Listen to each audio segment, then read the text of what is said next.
कोकण जणू देवाला पडलेलं एक स्वप्न. जगाच्या पाठीवर काही लोक म्हणतात की कोकण हे अंधश्रद्धेला धरून चालतंय. तर मित्रांनो, असं नाही आहे. कोकण आमचं चालतंय हे विज्ञानाची कास धरून.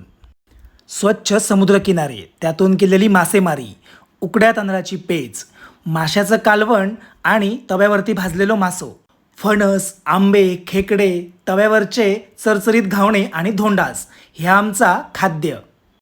खऱ्या अर्थाने कोकणाने हा निसर्ग जपलाय. इथल्या देवराया जपल्यात. श्रीदेव वेतोबा, जैतोबा, खापरोबा, उपरलकार आणि मानसेश्वरसारखी अनेक देवस्थानं कोकणाने जपली आहेत.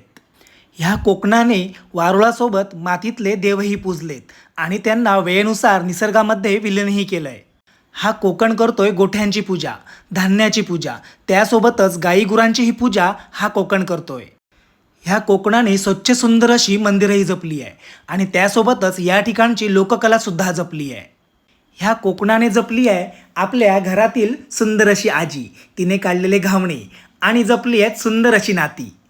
स्वाभिमानाची आणि विज्ञानाची कास धरून चालणाऱ्या ह्या लोकांना डोंगर तोडून रस्ते नको आहेत, त्यांना हे मातीच्या पायवटा चालतील.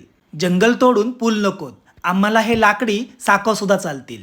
माझा हा कोकण फुलांप्रमाणे दरवळत राहावं हीच देवाचरणी प्रार्थना.